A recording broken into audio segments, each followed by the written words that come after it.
Hello, everyone, and welcome to The Spiritual American. My name is Dr. Ann O'Hare, and I'm your host. And today we will be talking about the violence of victimhood. It's a very interesting topic, maybe a little controversial. I hope not. I'm going to give some ideas that maybe we can start to dissolve some of the pain that's caused by these ways of thinking. So before we get started, please consider like, sharing, and subscribing. As you know, that helps YouTube to get our content out to more and more people. And please consider sharing with your friends and family as well.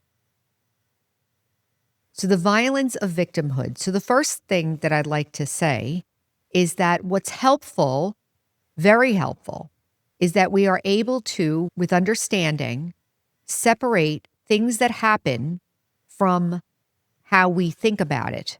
So for instance, if I'm a child and something happened to me, somebody hit me or something, and the physical body was hit, something happened, definitely, and then I created thoughts and feelings about that incident and about myself and about them and about the world and so forth. And now I'm carrying those ideas forward with me. We have all been exposed to a lot of victim mentality, perpetrator victim kind of mentality. And I want to read off a couple of these ideas that I believe is part of this context that we are exposed to for sure. Maybe we picked up along the way ourselves. All of us are individuals and unique and different. So you can see for yourself how deeply you have these things I'm talking about here. So one thing is enemy consciousness. Enemy. They're my enemy. They're against me. So you could say enemy like in the world, they're my enemy and you have war against them. Or you could say in personal relationships, they're my enemy because they're mean to me or I can't trust them. And they're my enemy. They're against me or I'm against them. That's enemy consciousness. Another one is us and them. So I belong to this group and then you belong to that group. We see that a lot now, right? It's this group versus that group. And which group do you belong to? And actually, we see a lot of things going on right now with people separating for their political views or for their world viewpoint or all different ideas that people hold. And they're being said, well, I belong to this group and you're not in this group, so now I can't trust you or now whatever. And it brings a separation, pain, right? The violence, the pain that goes along with that. Another one is hierarchical thinking. And I've really fallen into this one, that these people have power over me. These people make the decisions and I resent them and I make them wrong and I try to be independent from them and I resist them. I'm a renegade. I want to be independent. I want to get away from those oppressors. That way of thinking. Hierarchical or oppressor. The oppressor and the oppressed. That's like this, they have power over me. Or also hierarchical means they're at a higher level than me. I'm here and they're here. So therefore I have to deal with that difference. Like they have power. I don't know where I stand because I'm at a lower level and they're the ones that get to tell me who I am in this organization. Boy, did I fall for that one. That one's rough. That one takes a while to get over, at least for me. It took a long time. The other one is failing to see commonality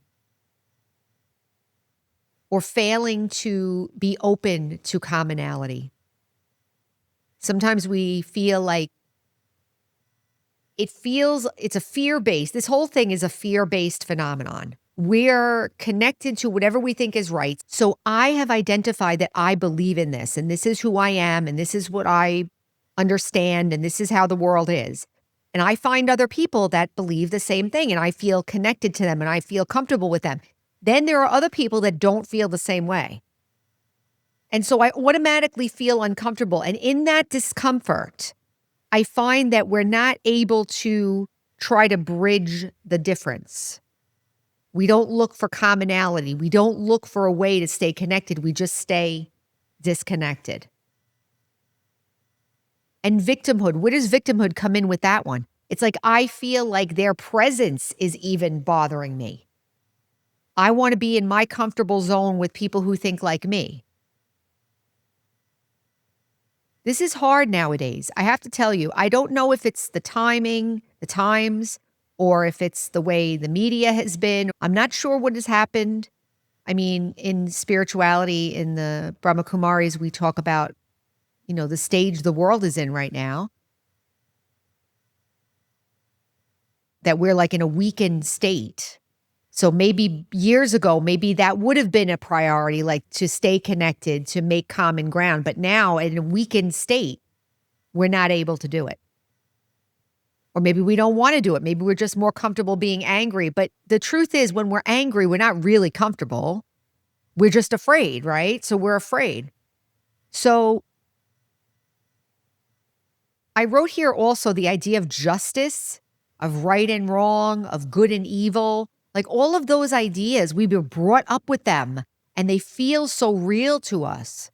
But one validation I'll give for that one is the idea of nonviolence, the idea of violence. Because in spirituality, we say that nonviolence would be spiritual. For instance, if I'm peaceful, if I'm I'm the soul, and I am peaceful, I wouldn't be violent, right? So spirituality would be nonviolence. And the name of this episode is The Violence of Victimhood. So part of this victimhood mentality is causing suffering in me. I don't trust, I'm afraid, I don't belong to them, they're negative. I'm going to keep on looking for thoughts and feelings that match my own.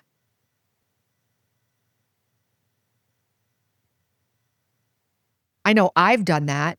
I know I feel more comfortable if so. And I think that's natural though. You're looking for sameness. But the issue is that now there are so many different ideas out there and things keep changing that maybe we need to look a little deeper for that stability that keeps us from being at odds with each other. So spirituality actually gives us the answers, the way to resolve this us and them negativity against each other. Wait, before we go there, this nonviolence thing. Sometimes we get in this idea like they're violent or whatever. Whatever level, we've all been violent. Self-criticism is violence. Negative thoughts about others is violence. Judgment is violence. Insensitivity is violence. Not taking care of yourself is violence. So we've all been violent, let's say, in this conversation. So it's not like any of us are immune to this violence. The idea is that we want to get out of it. We want to get out of this us and them mentality. We want to be able to stabilize. We want to be able to be with people as they are. And I want to stop the violence inside of me. All these little subtle forms, right?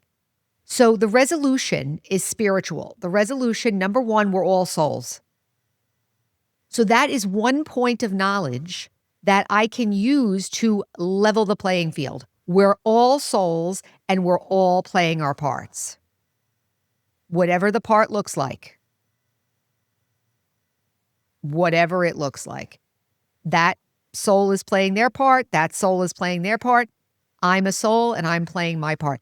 If I look at it like that without looking at the part or judging the part or evaluating the part or thinking that their part is affecting me or I'm affecting them or they're hurting me, they're doing something wrong, they're creating a bad influence, they're playing their part.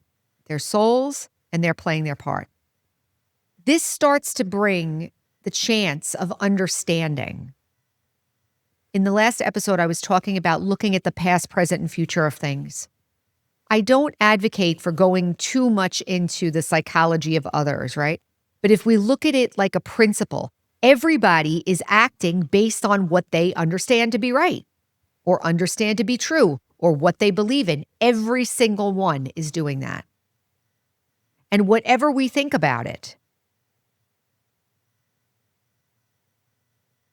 I just had a thought. Sometimes we talk about the arrogance of body consciousness. So, body consciousness means that I'm focused on all those differences and I'm judging them and I'm suffering because I don't feel connected. Maybe I feel gratified of being right or making somebody else wrong, which is violence, right? But I don't feel happy. I don't feel satisfied. I don't feel content inside. So, body consciousness is when I'm focused on all those differences. The arrogance of body consciousness is when I'm stuck in that stage. I'm holding on to it. I want to be right. I know that they're wrong. And I'm getting what I call like ego juice. I'm getting the ego juice out of making them wrong. When we watch the news, this is my feeling. You don't have to believe this. When we watch the news or we watch commentators or we watch whatever, and we're watching for somebody that's validating me, that's not necessarily bad. It's fine. One exercise you could do is watch someone who has a totally different point of view and see if you get upset, see if you get angry, see if you get frustrated, see if it starts hurting inside being with someone who thinks different. And what would be helpful in that moment is to be able to generate this thought. They are a soul. They're here and they have a right to play their part exactly the way they want. I free myself from that arrogance of body consciousness, that connection, that attachment to these ideas that many, many people don't share. We talk about brotherhood, you talk about love, you talk about universal connection. I personally feel that we have to address these things that are going on inside in order to actually get to the place where we are free and we can see everybody as the same. We're all souls. We're all, you could say, brothers. We're all brothers. The other part is that the world drama is unfolding. What does that mean? That means everything's happening and it's happening. What can I do? Sometimes we get so excited over things that are happening or not happening, or the news like gets us all into this, right? Every minute we're watching what's happening. One thing I can tell myself is whatever's going to happen is going to happen. And not just say it like just a saying, but say it like I'm relieving myself of the pressure. Literally, whatever is going to happen is going to happen. Isn't that true? Yes, it is true. Relax, stability, right? If I'm worried about or reacting to everything that's going on, then I'm suffering. The other thing is that all people have a right to be here. All souls have a right to be here. Every one of us has our own part to play. We're all unique. That's respect. So here's where we begin to have respect. Maybe I don't respect, to be honest, like you don't want to be inauthentic. Maybe I don't respect some of the views of other people or whatever. I don't have to respect that, but I can respect that they're souls, and I can respect that they're playing their part, and I can respect that they believe it. Can I do that? I don't need to get emotionally involved. I don't need to react to them. But how does this go back to the victimhood thing? I feel that all of these ideas that I just shared, like the us and them, the hierarchical thinking, the enemy consciousness, the failure to find the commonality, that's all like I'm a victim of it then. I'm a victim of the hierarchy. I'm a victim of them. I'm a victim of the situation. I'm not really a victim of anything if I change my way of thinking and give myself a chance to acknowledge that it's true, not just a thought like, oh yeah, everything is just the way it is. It's all perfect. Well, do I really believe that? Or am I acknowledging that that's actually true? That's so important for us to acknowledge that something is actually true inside for me. Otherwise, the other stuff is going to seem very true. They're against me. These people, this group of people are this way, and this group of people are this way, and nobody understands anybody, and this is how it is, and this is how it is here, and this is how it is there. if I don't replace that viewpoint with something else, with something more universal, you can bet that old one's going to persist. And it's very, very painful, as we all know, I would say.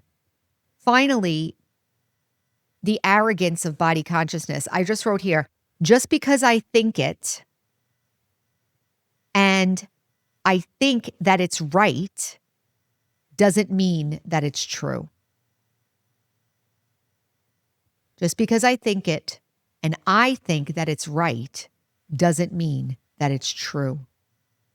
So there's a humility there. There's kind of an acknowledgement of the reality and the facts of what is actually here.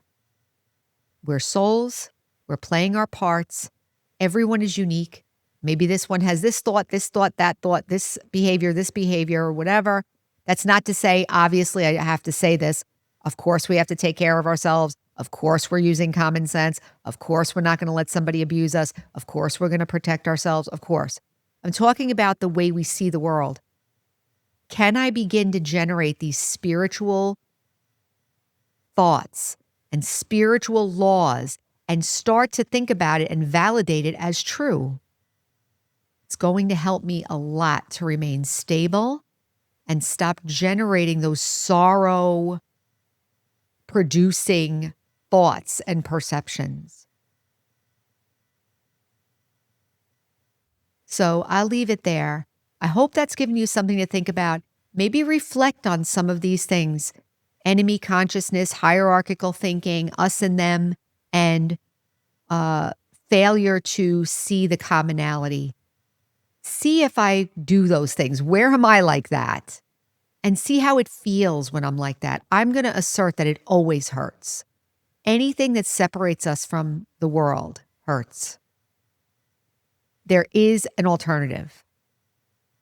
The universal truth, spiritual truth, and respect. Respect for myself and respect for everyone else. So I will leave it there. Remember, our slogan is heal, empower, and serve. And until next time, take care.